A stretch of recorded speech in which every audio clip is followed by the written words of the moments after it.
रागिनी की सुबह हमेशा की तरह शुरू हुई। सूरज की किरणें खिड़की से कमरे में छन रही थी और चाय की हल्की खुशबू रसोई में आ रही थी। उसने करण के लिए नाश्ता तैयार किया, उसकी पसंद का पराठा और दही, जिसे वो हर सुबह चुपचाप खाता और ऑफिस के लिए निकल जाता। रागिनी को उसकी चुप्पी अब आदत सी लगने लगी थी। शादी को 2 साल हो चुके थे और करण का व्यवहार हमेशा एक दूरी बनाए रखता था। वो मुस्कुराता, बात करता, लेकिन उसकी आंखों में वो गर्माहट नहीं थी जो रागिनी ने अपनी सहेलियों के पतियों में देखी थी। आज रागिनी ने सोचा कि वो करण को सरप्राइज देगी। उसने ऑफिस से जल्दी छुट्टी ली और करण के ऑफिस के पास एक छोटे से कैफे में उसका इंतजार करने का फैसला किया। उसने सोचा शायद एक अनप्लान्ड डेट करण को थोड़ा खोल दे, शायद वो उससे कुछ ज्यादा बात करे। कैफे की खिड़की के पास बैठी रागिनी ने करण को दूरी से आते देखा। वो अकेला नहीं था, उसके साथ एक लड़की थी जिसके साथ वो हंस रहा था, वैसे जैसे रागिनी ने उसे कभी नहीं देखा। उसकी हंसी में एक आजादी थी, एक सुकून जो रागिनी के साथ कभी नहीं दिखा। रागिनी का दिल तेजी से धड़कने लगा। उसने गौर से उस लड़की को देखा, लंबे बाल, सादी सी साड़ी और एक आत्मविश्वास भरी मुस्कान। करण ने उसका हाथ हल्के से छुआ, जैसे कोई पुराना रिश्ता हो। रागिनी ने खुद को संभाला और चुपके से उनके पास वाली टेबल की ओर बढ़ी, जहां से उनकी बातें सुनाई दे सकती थी। उसने सुना करण उस लड़की को नैना कहकर बुला रहा था। उसकी आवाज में गहराई थी जो रागिनी के लिए हमेशा अनजानी रही। नैना, तुम्हें याद है वो दिन जब हम उस पुराने बरगद के नीचे घंटों बातें करते थे? करण ने कहा, उसकी आंखों में एक चमक थी। नैना ने हंसकर जवाब दिया, और हाँ, तुम हमेशा कहते थे कि एक दिन दुनिया घूमेंगे। उनकी बातों में एक पुरानी कहानी थी जो रागिनी के लिए नई थी। उसका दिल भारी होने लगा, लेकिन वो सुनती रही। करण ने आगे कहा, मैंने कोशिश की नैना, लेकिन कुछ चीजें मेरे हाथ में नहीं थी। रागिनी को समझते देर नहीं लगी। करण का दिल हमेशा से नैना के पास था। उसकी शादी रागिनी के पारिवारिक दबाव में हुई थी, न कि प्यार में। रागिनी का मन चाहा कि वो उठकर करण से सवाल करे, लेकिन उसने खुद को रोका।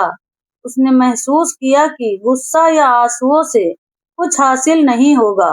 उसका प्यार, उसकी मेहनत करण के लिए सिर्फ एक जिम्मेदारी थी, न कि इच्छा। वापस घर लौटते वक्त रागिनी खामोश थी। उसने करण को मैसेज किया कि वो घर पर उसका इंतजार कर रही है। उसने सोचा कि वो करण से बात करेगी, लेकिन चीख चिल्लाकर नहीं, बल्कि समझदारी से। रागिनी ने अपने भीतर एक ताकत महसूस की। वो जानती थी कि उसका प्यार एक तरफा था, लेकिन वो खुद को कमजोर नहीं पड़ने देगी। उसने अपने लिए एक नई शुरुआत की सोच की।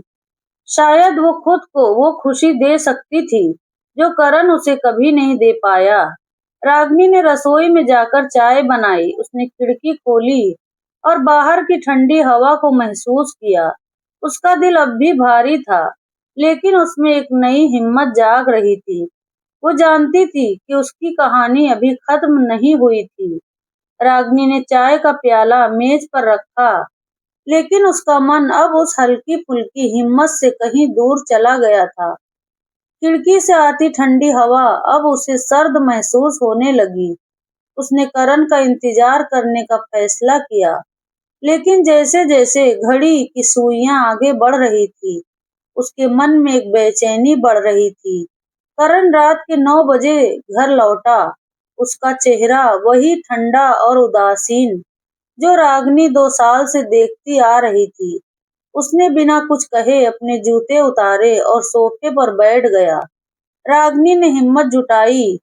उसने करण के सामने बैठकर उसकी आंखों में देखा और धीरे से कहा, करण, आज मैं तुम्हें ऑफिस के पास कैफे में देख रही थी। नैना के साथ करण का चेहरा एक पल को सख्त हो गया। फिर उसने नजरें फेर ली। हाँ तो वो मेरी पुरानी दोस्त है, उसने बिना किसी भाव के जवाब दिया। लेकिन रागनी उसकी आवाज में छिपी हल्की घबराहट को पकड़ चुकी थी। करण, मैंने तुम्हारी बातें सुनी, तुम उसे पहले से जानते हो और सिर्फ दोस्ती से ज्यादा। मैं गलत नहीं हूं ना? रागनी की आवाज में सवाल कम, यकीन ज्यादा था।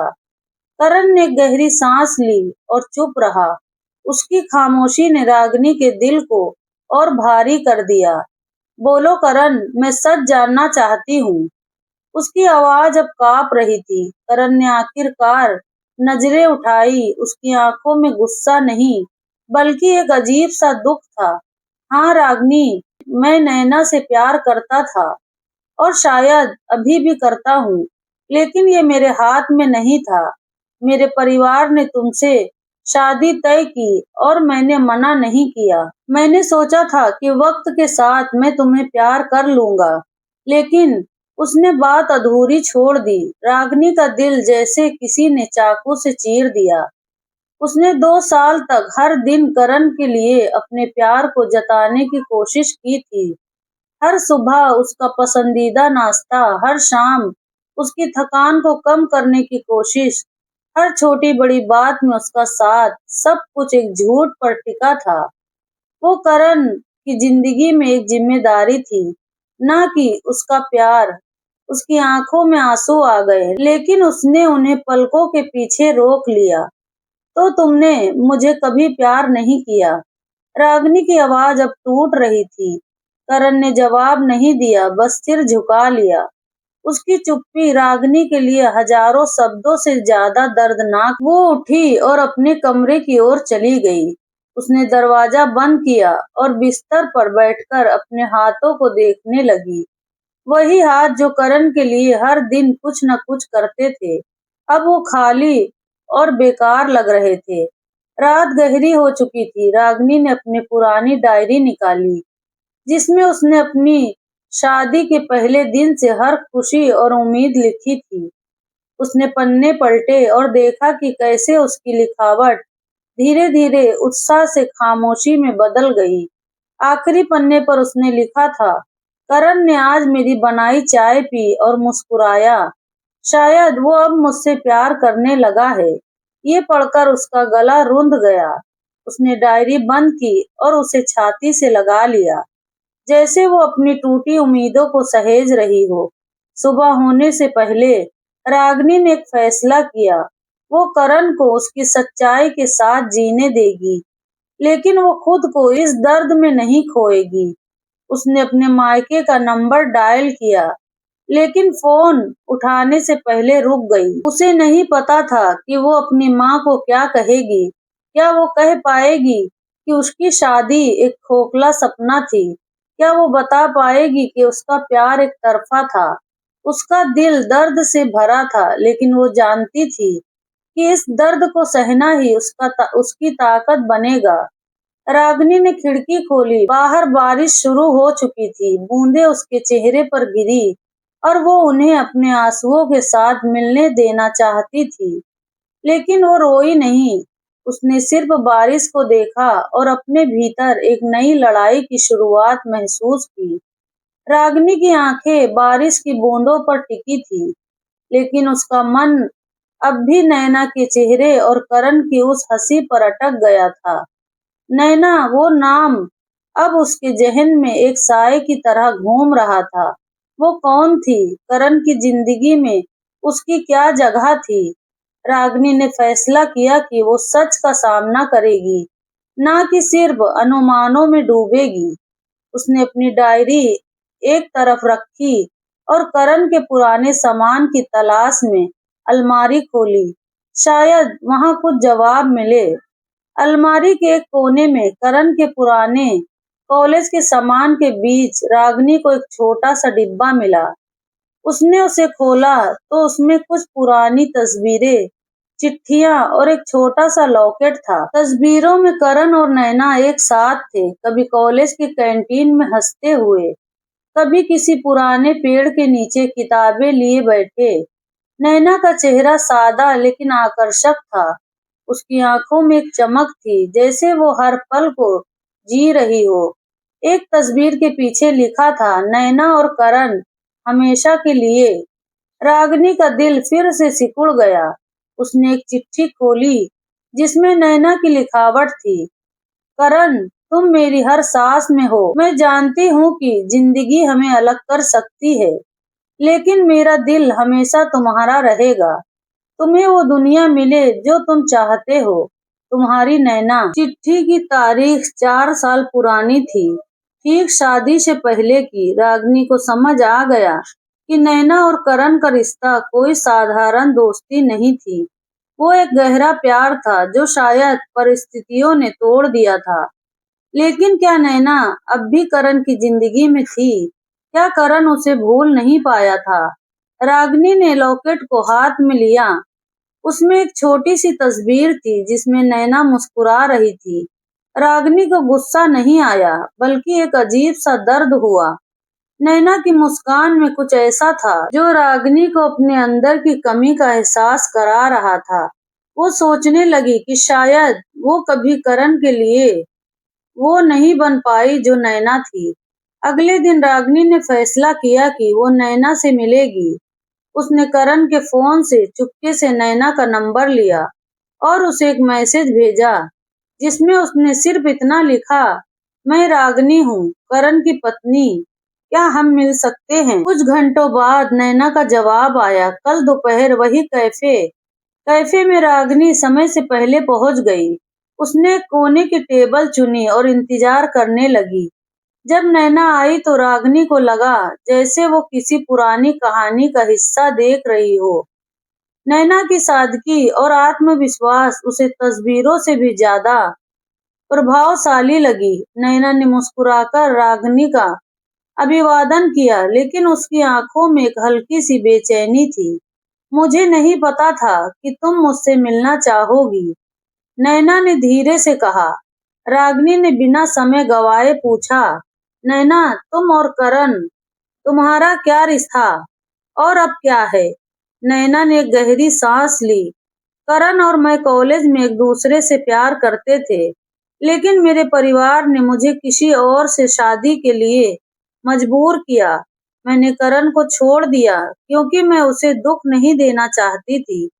लेकिन जब मेरी शादी टूट गई, मैं वापस लौटी और करण वो पहले की तरह नहीं था। रागिनी ने सुना और हर शब्द उसके सीने में चुभ रहा था। नैना ने आगे कहा, मैंने उससे सिर्फ दोस्ती रखने की कोशिश की, लेकिन करण का दिल अभी भी उसी जगह अटका है।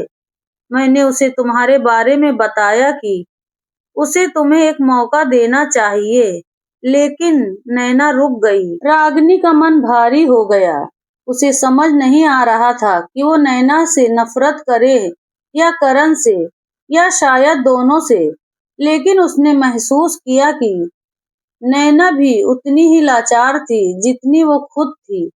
दोनों एक ऐसे प्यार के इर्द गिर्द फंसी थी जो करण का था, लेकिन अधूरा था। रागिनी ने नैना को धन्यवाद कहा और कैफे से निकल गई। बाहर बारिश फिर शुरू हो चुकी थी। वो सड़क पर चलती रही बिना छाते के, जैसे बारिश उसका दर्द धो देगी। लेकिन अंदर ही अंदर वो टूट रही थी। उसे नहीं पता था कि वो करण के साथ इस रिश्ते को कैसे निभाएगी, या शायद निभाएगी भी या नहीं। उसका दिल अब सिर्फ दर्द से भरा था और जवाबों की तलाश में वो और गहरे डूब रही थी। रागिनी की आंखें बारिश की बूंदों पर टिकी थी, लेकिन उसका मन अब भी नैना के चेहरे और करण की उस हंसी पर अटक गया था। नैना, वो नाम अब उसके जहन में एक साए की तरह घूम रहा था। वो कौन थी? करण की जिंदगी में उसकी क्या जगह थी? रागिनी ने फैसला किया कि वो सच का सामना करेगी, न कि सिर्फ अनुमानों में डूबेगी। उसने अपनी डायरी एक तरफ रखी और करण के पुराने सामान की तलाश में अलमारी खोली। रागिनी ने कैफे से लौटते वक्त उसने एक फैसला किया कि वो करण के साथ प्यार की छाया में नहीं जिएगी। वो अपनी जिंदगी को अपने तरीके से जिएगी, ना कि किसी और की अधूरी कहानी के हिस्से के रूप में। उस रात रागनी ने अपनी डायरी में लिखी, आखिरी बार करण के बारे में लिखा, मैंने तुम्हें पूरा दिल दिया, लेकिन अब मैं खुद को वापस ले रही हूँ। अगले दिन रागनी ने करण के शांत मन से बात की। उसने कोई इल्जाम नहीं लगाया, कोई आंसू नहीं बहाया। करण, मैं तुम्हें और नैना को तुम्हारी खुशी की तलाश करने का मौका दे रही हूँ, लेकिन मैं अब ये रिश्ते का बोझ नहीं उठाऊंगी। करण ने कुछ कहने की कोशिश की, लेकिन उसकी आंखों में सिर्फ अपराबोध था। रागनी ने उसे बीच में रोका और कहा, मुझे कुछ नहीं चाहिए सिवाय अपनी आजादी के। रागनी ने अपने मायके का रुख किया, लेकिन ये कोई हार नहीं थी। उसने अपनी माँ को सब कुछ बताया और उनकी गर्मजोशी ने उसे एक नया हौसला दिया। रागनी ने अपनी पुरानी डायरी को एक तरफ रखा और एक नया पन्ना शुरू किया। उसने अपने बचपन सपने को याद किया। वो हमेशा से एक छोटा सा बेकरी कैफे खोलना चाहती थी, जहां वो अपनी बनाई मिठाइयाँ और कॉफी लोगों को परोस सके। उसने अपने पिता की छोटी सी जमा पूंजी और अपनी नौकरी से बचाए पैसे इकट्ठे किए और एक छोटे से शहर में एक पुरानी दुकान किराए पर ली। पहले कुछ महीने मुश्किल थे। रागनी दिन रात मेहनत करती, केक सजाने से लेकर ग्राहकों के साथ हंसकर बात करने तक। लेकिन धीरे धीरे उसका कैफे, रागनी की रसोई, लोगों की पसंद बन गया। बच्चे उसके चॉकलेट मफिन्स के दीवाने थे और बुजुर्ग उसकी मसाला चाय की तारीफ करते। रागनी ने अपने कैफे को सिर्फ एक दुकान नहीं, बल्कि एक छोटी सी दुनिया बनाया, जहां हर कोई अपनी कहानी साझा करता था। इसी बीच रागनी ने एक स्थानीय एनजीओ के साथ काम शुरू किया, जहां वो बच्चों को बेकिंग सिखाती थी। उन बच्चों की हंसी और उत्साह ने उसके दिल के जख्मों को धीरे धीरे भरना शुरू कर दिया। एक दिन एक बच्चे ने उनसे पूछा, दीदी आप हमेशा इतना मुस्कुराती क्यों हैं? रागनी ने हंसकर जवाब दिया, क्योंकि मैंने सीख लिया है कि खुशी दूसरों को देने से बढ़ती है। समय बीतता गया। रागनी का कैफे अब शहर की शान बन चुका था। एक शाम जब वो अपने कैफे की खिड़की के पास बैठकर बारिश देख रही थी, एक पुराना दोस्त अरुण वहां आया। अरुण कॉलेज के दिनों में रागनी का दोस्त था, जो हमेशा उसकी हंसी और जुनून की तारीफ करता था। उसने रागनी को देखकर कहा, तुम वो रागनी हो जो हर मुश्किल में भी मुस्कुराना जानती थी, लेकिन अब तुम्हारी मुस्कान में कुछ और ही जादू है। रागनी ने हंसकर जवाब दिया, शायद ये जादू मेरी अपनी कहानी लिखने का है। अरुण ने उसकी बातों को ध्यान से सुना और धीरे धीरे उनकी मुलाकातें बढ़ने लगी। अरुण का साथ रागनी को एक नई ताजगी देता था। वो उसे उसकी ताकत की याद दिलाता था, ना कि उसकी कमियों की। एक साल बाद रागनी की रसोई अब एक बड़ा नाम कमा चुका था। रागनी ने अपने कैफे की दीवार पर एक छोटा सा बोर्ड लगाया, जिस पर लिखा था, यहाँ हर कहानी का स्वाद है। वो अब भी बारिश देखना पसंद करती थी, लेकिन अब वो बूंदें उसे दर्द नहीं बल्कि एक नई शुरुआत की याद दिलाती थी। उसका दिल अब हल्का था और उसकी मुस्कान में ऐसी चमक थी जो सिर्फ अपने लिए जीने से आती है। रागनी की कहानी अभी खत्म नहीं हुई थी। हर सुबह जब वो अपने कैफे का शटर खोलती, वो एक नया पन्ना लिख रही थी, अपनी खुशी का, अपनी आजादी का। अब एक सवाल आपसे, रागनी का करण को छोड़कर अपनी नई शुरुआत करने का फैसला सही था, या उसे अपने रिश्ते को बचाने की कोशिश करनी चाहिए थी? अपनी राय कमेंट बॉक्स में जरूर बताएं। तो दोस्तों, अगर आपको ये कहानी पसंद आई तो स्टोरी को लाइक करें और मेरा चैनल कहानी की शान को सब्सक्राइब करें और अपने दोस्तों के साथ शेयर करना ना भूलें। मिलते हैं एक और दिल छू लेने वाली कहानी के साथ। पूरी कहानी देखने का आप सबका धन्यवाद।